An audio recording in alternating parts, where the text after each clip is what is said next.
Hello and welcome to the Sideliners on Wire TV. Since our last episode of 2016, we'll be recapping our favorite sports moments of the year. So let's get right into it. You ready? Let's go! Yeah! For those of you that want to know what we're all about, it's like this, yo. This is 10% luck, 20% skill, 15% concentrated power of will, 5% pleasure, 50% pain, and 100% reason to remember the name. All right, guys, so like I said, last show of 2016, want to go out with a bang. Crazy year for sports, 2016, crazy year overall, but definitely for sports. So I want to talk, let me hear you guys' favorite sports moments this year. We'll start with you, Tyler. Well, no doubt about it. Has to go with the 2016 Euro Championship. Portugal, crazy start for them. 3 draws. It didn't seem like they could win it. I mean, no one predicted it. Following the entry of the playoffs and the quarterfinals, eventually they progressed as a team. And in the final, Ronaldo gets injured, and everyone's heartbroken, don't even know what to do because the star man, Cristiano Ronaldo's injured. And in the 90th minute, 0-0, and it's a stalemate against a beautiful team, France. Skill up and down the team. Going to extra time, score a goal by a sub Eder, and Portugal goes crazy. Just such a crazy championship for them to win. Yeah, definitely nuts, definitely nuts. Yeah. So what about you, Simon? For me, it was LeBron James winning his 3rd championship. Most importantly, when he brought that championship back home to Cleveland, I think that's like the cherry on top for his legacy right now, that he was able to bring one back for Cleveland and for that city who hasn't won a championship at all in basketball. And that was the first one, so. You want to talk about cherry on top? I think coming back from 3-1, definitely cherry on top there. That was just crazy when they came back from 3-1. When Draymond Green got suspended that one game, I said they're going to come back. They're going to come back from this, and it's going to go Game 7. Yeah, definitely have to agree with you there. For me, you can't really talk about sports in 2016 without mentioning the Rio Olympics. I mean, it's countless storylines from there. You had Zika, players, people not wanting to go. You had the water problem. You had Michael Phelps return, and it looked like he hadn't missed a step. I mean, this guy looked phenomenal. Then you have Katie Ledecky. She comes out looking like the female Michael Phelps, breaking so many records, still doing it at Stanford too. And then my favorite one was definitely Ryan Lochte. I mean, just acted a fool, getting himself into trouble, making us look bad. So countless storylines from there. I'm going to piggyback off of you, but I'm going to talk USA basketball. They pulled it through. There was a lot of controversy going into this summer. A lot of things happening with, you know, stop and frisk and, the police killings and things like that. So I was glad to see the United States basketball team bring one home for the United States. Melo getting his 3rd gold medal, even though it's not a championship, it's better than nothing. Yep. Coming as being a Melo fan myself, but a lot of people didn't have that much faith in the United States team this summer, because it was small ball, a lot of small ball, a lot of 3s and 4s, and only 1 or 2 big. So I was happy to see them bring home the gold. That was definitely one thing for me. Definitely my favorite moment came out of the Premier League with Leicester City winning the league for their first time in their over 100-year history of the club.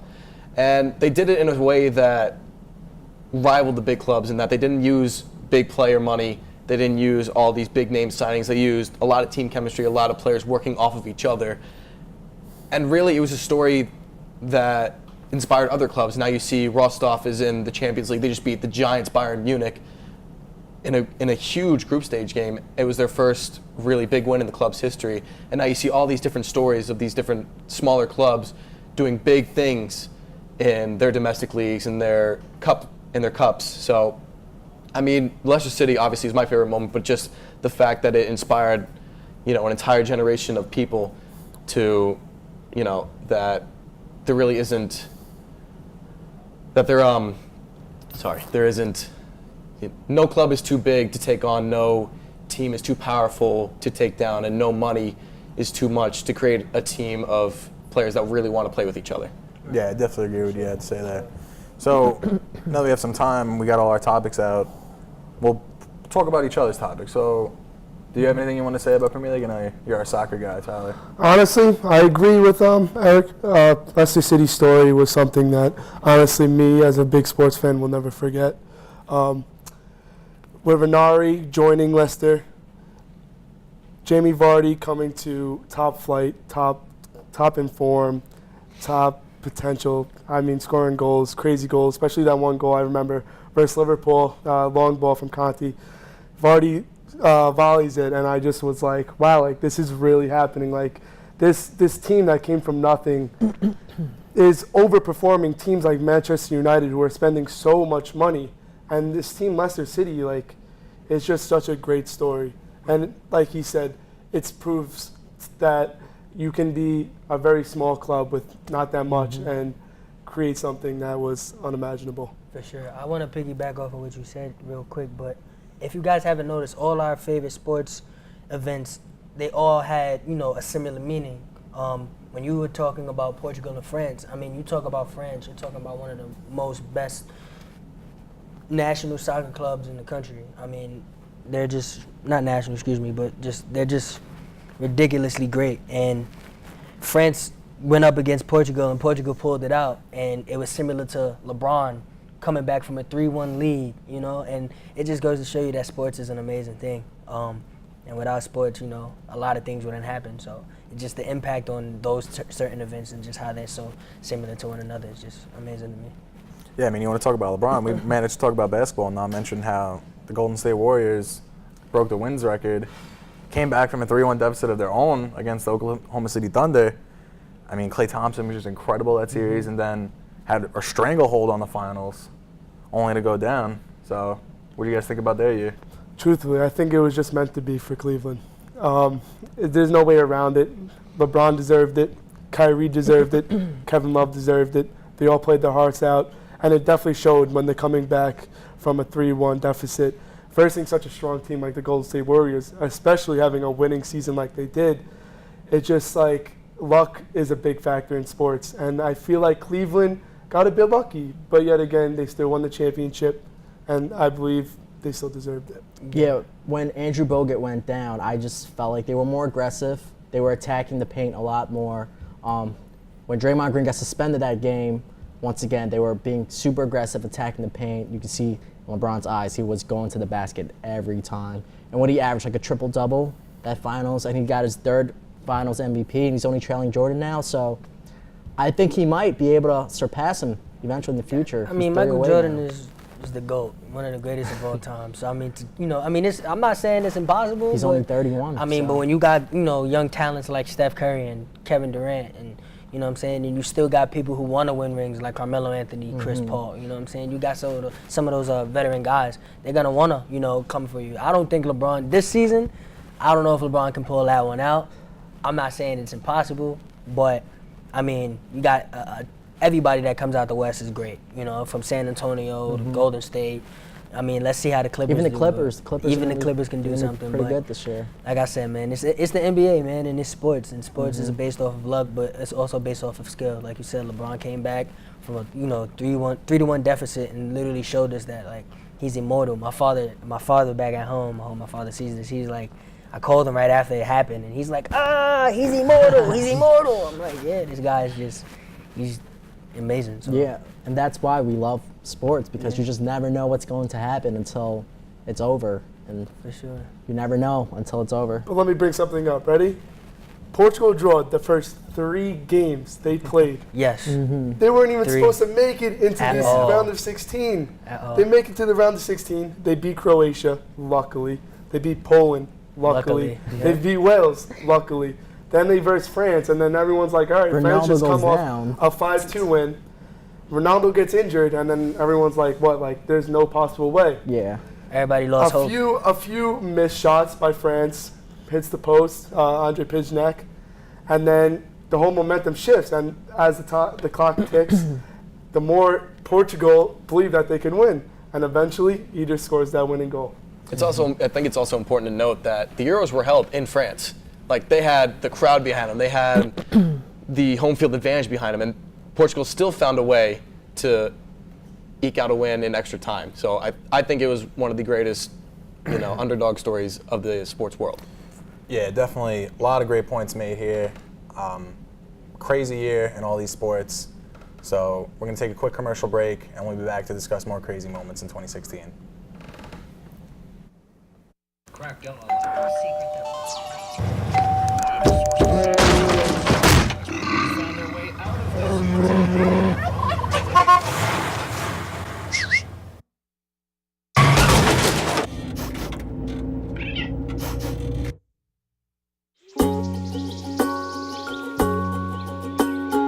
Getting closer to nature can get you closer to your family.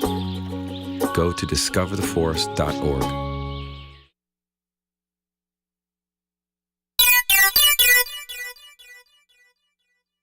All right, good stuff. And we'll be back after this quick commercial break. All right, good stuff, guys. We got 30 seconds. We'll come back and we'll talk about basketball, right? Talk about basketball? Yeah, sounds good. The Knicks have been horrible lately. Yeah. All right. Always coming for us. All right. Let's dump out and we'll come back in 5, 4, 3, 2. Take 2. Cue talent. Yeah, I don't think his mic's working. Should we go fix that? Nah. Let's leave it. We're good. This is Sideliners. It's on us to stop sexual assault. The It's On Us pledge is a personal commitment to help keep men and women safe from sexual assault. It is a promise to not be a bystander to the problem, but to be a part of the solution. As a SUNY Oneonta student athlete, I am proud to take the pledge. I pledge to help keep men and women safe from sexual assault. I promise not to be a bystander to the problem, but a part of the solution. I pledge to recognize that non-consensual sex is sexual assault. To identify situations in which sexual assault may occur. To intervene in situations where consent cannot or has not been given.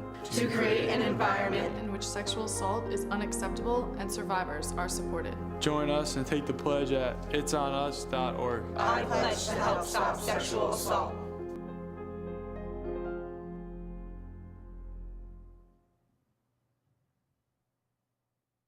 Okay, welcome back to the Sideliners on Wire TV. So guys, get to the second part of our recap show. So we talked about some NBA already, some soccer, USA Olympics. So let's get into the second round of it. We'll start with you, Lenny. What you got? I'm surprised that nobody addressed the Cubs winning the World Series this year after a 108-year drought. Finally coming back on top and giving the people of Chicago something to smile about. I think that was the best sports moment of this year so far. And then the World Series with the two teams that both haven't been to the World Series in so long. I got to talk about McGregor. You know, he starts off with Diaz way back when. And then Diaz comes in, he's a replacement to fight McGregor, beats him first round. McGregor talks the way he talks, backs up what he says, comes in round 2, beats Diaz, even though a lot of people think that Diaz beat him. And then you come in, you see him fight Alvarez and take the title to go up 2. He has the lightweight and the featherweight title. And then unfortunately he had to give up the lightweight. But, featherweight, I think he gave up. Oh yeah, featherweight, my bad. And then it's just what McGregor has done in the UFC can't go unseen, and I just think that he is a phenomenal fighter, and it's always exciting to see what he does in the ring. Yeah, I definitely agree with that. For me, honestly, I think it was my favorite sports moment of the year, and it's weird to say it because this is Patriots related, but Deflategate's finally over. Thank you, Lord. I'm not going to hear about that anymore. I didn't care when it started. Shouldn't have mattered when it started. I mean, it's not like the Colts lost the one-score game. It wasn't a field goal or anything. They lost by like 3,500 points. It was a blowout. Didn't matter about the PSI. I didn't care from the beginning. As much as I hate Tom Brady and the Patriots, this is something so minute and didn't matter at all in the grand scheme of things. For it to be dragged on as long as it was, and SportsCenter talked about it more than they talk about Tebow and LeBron. Yeah. I think America in general was just tired, and it's over now, so we're good. And we don't got to hear about it anymore. We're good. Right. College football, man. It's amazing, man. You got the 4 teams right now in the college playoff. Then you got teams like Michigan, and being coached by one of the Harbaugh brothers, and it's just like Michigan's back. You know what I'm saying? Ohio State. I mean, Alabama, ridiculously like good. I don't know where they get these guys from. They go like deep in the jungle or something to find these guys, it feels like. But like college football, Deshaun Watson, I can name a bunch of players that's been doing really good. But like, you know, just college football, these guys work so hard to, you know, reach that goal. And I'm just glad to see that college football is actually holding up to a standard now and it's actually it's competitive. You know, guys are actually playing. So. I'm gonna have to pick my favorite moment as the whole month of March. I think college basketball compares to no other sport when it comes to the excitement and the whole atmosphere. You know, college sports, you brought it up, college sports are really the backbone of America right now with ratings, and you know, NFL ratings are down, NBA ratings are down. And I could sit down and watch March Madness all day. From the upsets of Middle Tennessee, and even at Ivy League school making some noise in Yale. It was just exciting to watch, and Syracuse's run was just something special. And I really hope that this year it shows how special it is again. For sure, for sure. So we'll do what we did last segment. We'll just hop around, talk about each other's topics. So, Lenny, did you have anything you wanted to jump on? I just wanted to bring up the Cubs. Kind of makes me reminisce a little bit about the late 90s Yankees dynasty with the emergence of Jeter, Posada, Rivera, Pettit. Core four. No, exactly. That core Well, now four. you have Rizzo, Bryant, you have Addison Russell, these young guys, and then you have these pieces. Baez, you can name like that entire team. I mean, they just come from the ground up, you know, and then they get these veteran guys that come in with leadership. Lester, Arrieta out of nowhere, just like a random pickup. Then he goes to being a Cy Young winner now, one of their main guys in winning the World Series. Don't forget Chapman. And Chapman, for sure. I'm sad that'll help us. I mean, they got their ring, but I think it'll help the Yankees more than it'll help them. He's coming back for sure. So that's my point about the Gotta Cubs. talk about that Game 7 too. I mean, That incredible was an series. intense one. I mean, we did the live show, the live look-ins, and that game was incredible. Man, that game was really good, man. I'm happy for the Chicago Cubs, man. That whole organization, man, they really went through it for a very long time. So they've got it. It's definitely something special. Definitely something special when you see a team struggle for years and years. Even with the Indians, you see them struggle for years now, over 10, 20, 30 years of just straight not making the playoffs and not making noise to come and face off in the World Series and grab that ring that they won. Yeah, that was good, man. It was definitely good. You know, you got the Indians, who were a team that nobody expected them to come in and do anything at all. But yet here they are, Game 7 of the World Series. Yeah, they were up 3-1. Yeah, they blew the lead, but they still, until the very end, until the bottom of the 10th inning, whatever, when it was done, you saw them battling, coming back from down constantly, and then it was just an edge of the seat game. You're always on the edge of the seat with the rain delay too. You know, you're just sitting there. You're like, oh, who's this gonna affect? Is it gonna be the Cubs' favor? Is it gonna be the Indians' favor? It was a constant battle. Great World Series. Great Game 7. I say it's one for the record books. It was awesome. I'm glad that Cleveland, as the City of Champions talk, got squashed real quick. Yeah. I mean, don't get me wrong. I like that the Cavs won. Not really because I wanted the Warriors, but it was a nice story. But don't pump the brakes a little bit. I mean, you can't be the City of Champions and then have a team that's 0-12. Yeah. Right. So now look who blew a 3-1 lead. It's not Golden State anymore. It's Cleveland Indians. Exactly. Right. And then that McGregor point you brought up. I mean, can anyone stop that guy? He's a monster. He's literally the face of the UFC now. You think UFC, you see Conor McGregor. It's I know this is probably one of the debates we probably were going to talk about, but it's the same way as saying Floyd Mayweather is the face of boxing. 100%. You know, Conor McGregor is just one of those guys. He's just like businessman. He's a businessman. He knows how to market. He's a great marketer. He's really good at what he does. He does what Mayweather does. You know, Mayweather promotes his own fights. He goes out. Mayweather backs up his talk, and so does McGregor. Yep. McGregor will trash talk you until the end of time, but he will go out there and knock you out. So let me ask you something. Who do you think is gonna win if they were to fight in a boxing ring? That's what I was gonna say. Who could stop him? I think in a boxing ring, Mayweather, of course, because he's the best. But in a UFC ring, obviously McGregor. I don't think it's a contest in either. No, definitely not. Yeah. It's two different sports, both fighting, but two very different styles of fighting. And can you compare it? I don't think definitely not. Yeah. My point about McGregor is I think the rise of Conor McGregor couldn't have come at a more perfect time for the UFC because you have all of John Jones's issues. I mean, he was the face of the UFC. Oh, yeah. He was the guy. I mean, incredible fighter, can do so many different things to beat you. And then he gets into all this trouble, and then everyone's like, all right, who's like that guy in the UFC? We don't have that guy anymore. It was Anderson Silva, and then it was John Jones, and then they were missing someone, and then bam, Conor McGregor comes in, and he's still that guy. Yeah. I don't see anyone knocking him off. You also have, at the time, Ronda Rousey going too. Yeah, very true. I mean, you know, Ronda Rousey and Conor McGregor, they're two, one's women's fighting and one's men's fighting, so it would be more of the face of the female side of UFC, but McGregor did come in at a good time, and he proves that he's there. He's bringing in, he's like the Floyd Mayweather of it, because Mayweather brings in so much money for the UFC, and or for boxing, and so does McGregor. McGregor brings in, he's brought in $400 million already for the UFC, so, or $400 billion, I mean.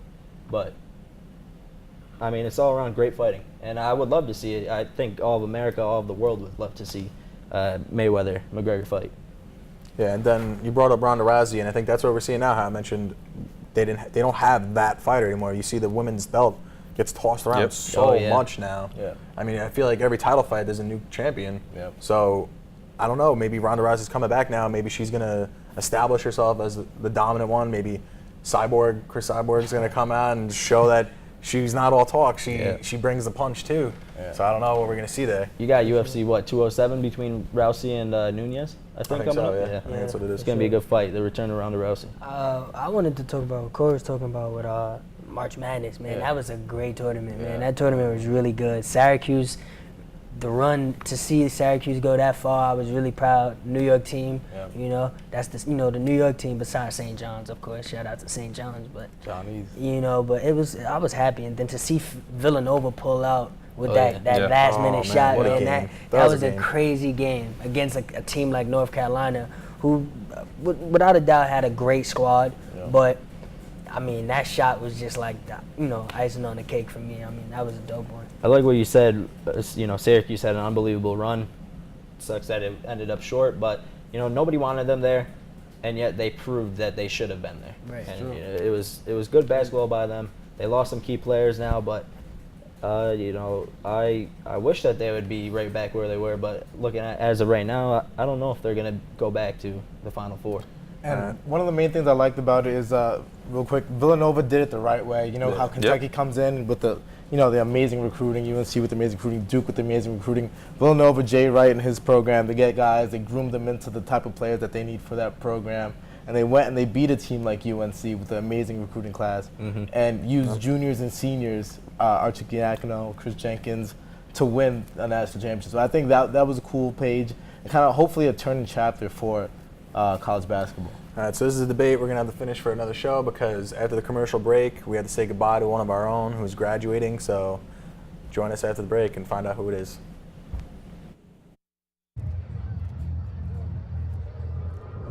Looking for these? You drive buzzed. It could be one very expensive ride. First, you gotta make bail.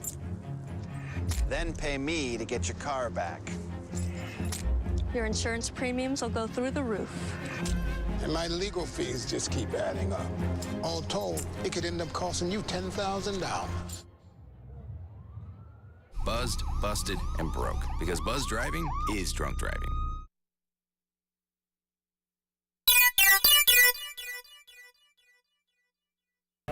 And that's the last time I threw a beer around our test. I believe you, man. What a time. All right, so that'll do it for another episode of The Sideliners on Wire TV.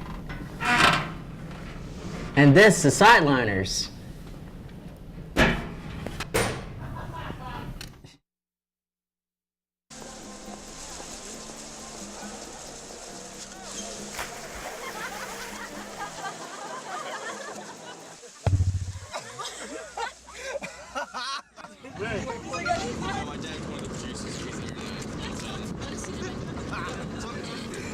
Bring this sweet.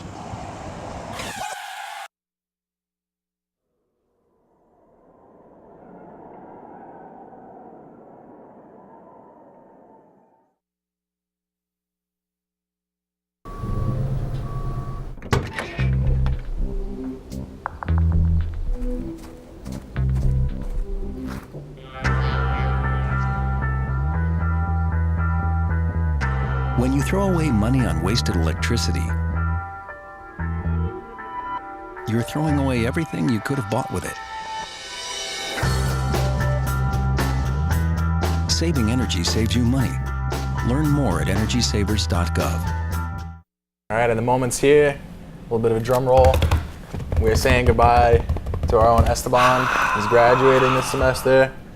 It's been quite the run this past semester and a half that we've been working together. Definitely gonna miss you, my man. But pleasure, before we let you go, Esteban, don't leave me hanging. before we let you go, we got a nice little tribute video, Esteban's highlights. So let's roll the tape. Welcome back to the Sideliners here on Wire TV. So, all right.